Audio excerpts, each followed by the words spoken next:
File structure, whether you'd like to admit it or not, is one of the most important parts of pre-production. Believe me, for years I was unorganized and losing important files. I've been there too. But now I've perfected the uploading and offloading workflow. And you guys can too with just this simple tip.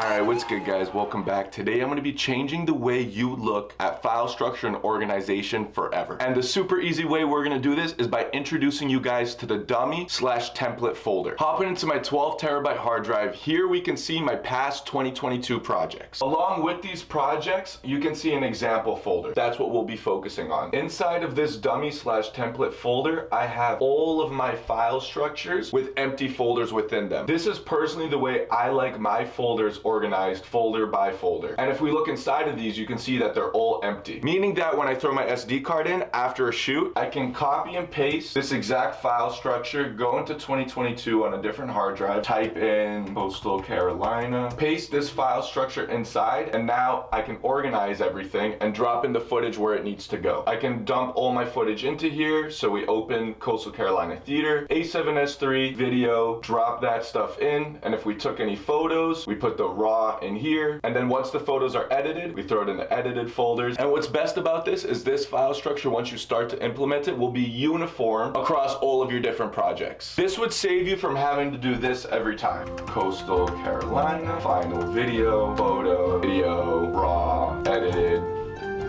contract, Premiere Pro, A7, put those in here, AD, put those in here, cameras, put those in here.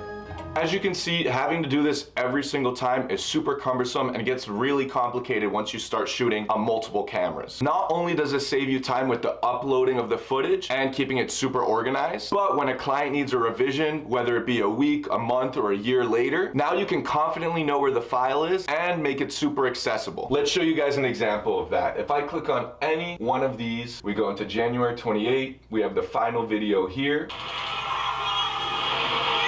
We have the original image that we used to share the photos on the social media platforms. All of the footage organized by camera, the photos edited. All the videos from the event, in case you would ever have to go back into the project, they stay in that folder. The invoices, the contracts, the logos we needed for the project. We created a media package, which is something I do, so I don't share this entire folder with the client, just the media package folder where everything is packaged nice for the client to access. And then lastly, the Premiere Pro project files, which I called PP. And this is everything that's included in the Premiere Pro project, so I'll never lose it. The things that I created in Photoshop, like this, the actual Premiere Pro project file with all of the autosaves, music I use, and then yeah, that's pretty much it. Laying out this template just one more time, we have the final video, which goes in this folder here. We have the footage where you lay out all of your cameras, the A7S3, maybe your iPhone, maybe you have a drone, put the photos, the RAWs in here, you have the edited photos there. You have your Premiere Pro project folder, where all of the Premiere Pro project files will go, stuff you use from Photoshop, anything you use in After Effects, as well as the music you use